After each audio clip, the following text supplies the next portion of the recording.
Assalamualaikum dan hai, anda bersama saya Fatin Saya Cincau dalam sorotan berita mingguan. Antara berita yang akan dikongsikan dalam video minggu ini ialah kenapa Air Asia kembalikan secaj bahan api dalam harga tiket penerbangan. iPhone termurah Apple naik harga, DNB uji 5G di Johor dan banyak lagi isu lain yang akan dikongsikan.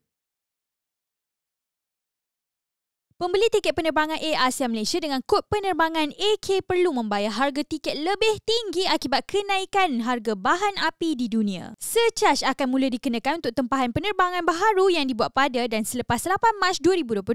Surcharge yang dikenakan adalah laluan antarabangsa 1 hingga 2 jam RM25, 2 hingga 3 jam RM35, 3 hingga 4 jam RM50, lebih daripada 4 jam RM60. Surcharge ini terpaksa diperkenalkan semula untuk mengimbangi kenaikan harga bahan api yang telah melangkaui USD 120 iaitu sekitar RM501 setong. Lepas ni anda jangan terkejut pula harga tiket mahal sedikit. Joyami di bawah Toolkit Malaysia telah lancarkan 4 peralatan dapur. 2 darinya boleh dikawal menggunakan aplikasi Xiaomi. Pertama, periuk nasi Joyami Smart Rice Cooker S1 ada pelbagai fungsi memasak. Anda boleh pantau status masakan dalam masa nyata guna aplikasi. Kedua, Joyami Smart Cooktop. Ia merupakan dapur elektrik. Boleh guna untuk perkara asas seperti masak sup, tumis dan lain-lain. Ia juga ada pelbagai mod memasak yang dikhususkan untuk rebus telur, sos vite stick dan banyak lagi. Joyami Smart Cooktop juga terbina dengan Wi-Fi. Ia boleh dikawal menggunakan aplikasi. Ketiga, Joyami Multipurpose Chef's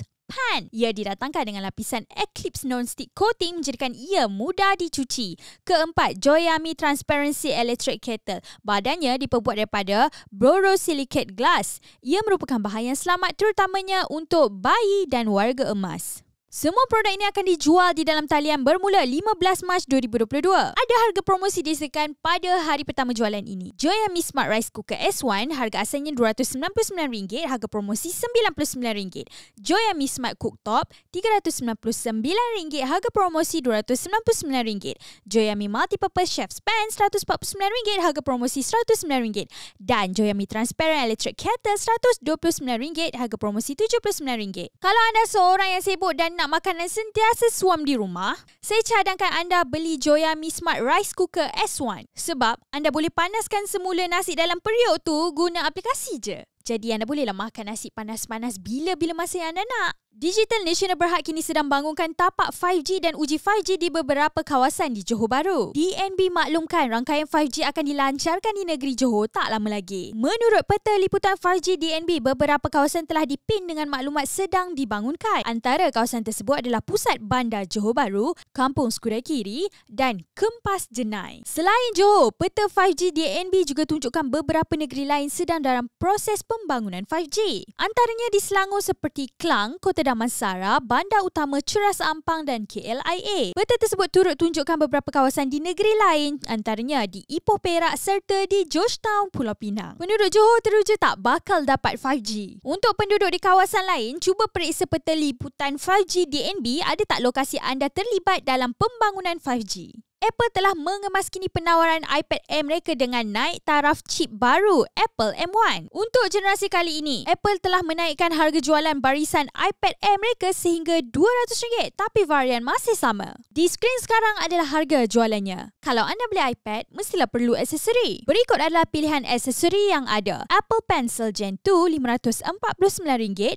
Magic Keyboard RM1,349, Smart Keyboard Folio RM769 dan Smart Filio RM329. Apple telah memperkasa iPad Air kali ini dengan chip Apple M1. Apple laporkannya iPad Air ini 60% lebih berkuasa berbanding sebelumnya. Apple M1 juga janjikan sehingga 2 kali ganda lebih prestasi daripada sudut grafik. Ia juga ada kemampuan penyambungan rangkaian 5G. Pengguna juga boleh memanfaatkan port USB-C yang hadir menggantikan port Lightning. Naik taraf lain adalah kamera depan yang kini 12 megapiksel. Jika berminat, anda boleh dapatkannya secara dalam talian di laman web Apple. Apple lancarkan iPhone SE generasi ketiga pada majlis Apple Peak Performance. Telefon ini kekalkan rupa luaran menyerupai iPhone 8 dengan sedikit perubahan dalaman. iPhone SE Gen 3 ini gunakan chip terbaru Apple A15 Bionic. Ia membolehkan iPhone SE ditambah dengan fungsi kamera hebat seperti Deep Fusion, Smart HDR4 dan Photographic Stylus. Chip ini juga lebih cekap tenaga, menjadikan iPhone SE Gen 3 memiliki hayat bateri lebih panjang sehingga 15 jam bermain video berterusan. Buat pertama kalinya, iPhone SE kini dilengkapi sokongan 5G. Dengan perubahan hanya di chip, Apple telah naikkan harga iPhone SE Gen 3 sebanyak RM100, tapi kini menawarkan 3 jenis storan. Kalau anda nak beli iPhone SE baru ni, anda boleh dapatkannya pada 25 Mac 2022. Tempahan awal dibuka pada 18 Mac 2022. Model ni tak banyak pun perubahan, kan? Cuma chip dia hebat macam iPhone 13. Kalau ada bajet lebih, bolehlah dapatkan iPhone 13. EQA 250 adalah kenderaan elektrik sepenuhnya pertama daripada Mercedes di Malaysia. Ia boleh didapatkan di Malaysia pada harga RM278,201. Ia dilindungi jaminan selama 4 tahun tanpa had perbatuan, manakala baterinya dilindungi jaminan selama 8 tahun. EQA dilengkapi motor dengan kuasa setinggi 190 HP beserta daya kilas 375 Nm. Motor yang memacu tayar hadapan boleh bawa kereta ini pada kelajuan maksimum 160 km sejam. Mercedes bekalkan tangki bateri berkapasiti 66.5 kWh yang boleh bawanya sejauh 426 km. Kereta ini menyokong input kuasa DC setinggi 100 kW dan tempoh mengisi selama 30 minit. Ia juga boleh terima tenaga daripada soket 3 pin rumah anda, tapi tempoh mengecasnya jadi lebih panjang, iaitu 5 jam 45 minit. Mercedes maklumkan pemilik EV ini boleh akses 13 outlet pengecas DC yang dipasang di pengedar sah Mercedes di seluruh negara secara percuma sehingga 2023. Mereka turut menikmati diskaun 50% bila cas di kemudahan mengecas kelolaan Jom Charge. Hyundai Sime Darby Motors telah lancarkan kenderaan elektrik sepenuhnya siri Ioniq 5. Ada 3 varian Hyundai Ioniq 5 dilancarkan. Di skrin sekarang adalah senarai jualan siri Hyundai Ioniq 5 di Malaysia. Varian Light dan Plus berkongsi sistem motor elektrik yang sama, tapi Max ada sistem motor yang lebih tinggi kuasa. Pengguna akan temui sistem pemacuan semua roda pada Max dengan kuasa setinggi 305 PS. Untuk varian Light dan Plus pula, mereka ada pacuan roda belakang dengan sistem motor kuasa 170 PS. Hyundai Ioniq 5 guna teknologi bateri lithium-ion polymer. Varian Max ada bateri berkapasiti 72.6 kWh. Untuk Light dan Plus, baterinya sedikit kecil, iaitu pada 58 kWh. Hyundai Ioniq 5 boleh dicas penuh daripada 10% kepada 80% dalam masa 18 minit sahaja bila sistem pengecasan DC 350 kW digunakan. Untuk kemudahan, anda akan temui 5 port USB di sekeliling kereta yang boleh diguna untuk cas peranti. Lebih menarik adalah kehadiran soket 3 pin di bahagian bawah kerusi penumpang belakang yang boleh digunakan untuk kuasakan peralatan elektrik 230V. Pada bahagian dalam ada kluster papan pemuka digital yang boleh pamerkan pelbagai maklumat. Sistem infotainmentnya menyokong Android Auto dan CarPlay. Setiap Hyundai Ioniq 5 hadir dengan jaminan 2 tahun atau 50,000 km dan jaminan bateri selama 8 tahun atau 160,000 km.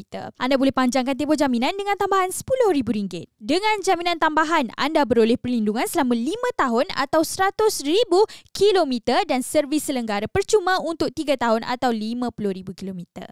Anda aktifkan low power mode tak bila bateri di iPhone tinggal 20% saja? Mod ni ada banyak faedahnya, tapi ada juga kesan gunanya sepanjang masa. Anda boleh ketahuinya lebih lanjut melalui artikel kebaikan low power mode di iPhone dan kesan sampingan menggunakannya di portal saya Cincau.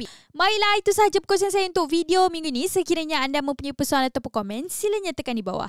Jika anda sukakan video ini, sila tekan like dan subscribe saluran YouTube saya Cincau BM. Ikuti kami juga di Facebook, Twitter, Instagram dan TikTok. Saya Fatin, saya Cincau. Kita jumpa lagi. Bye.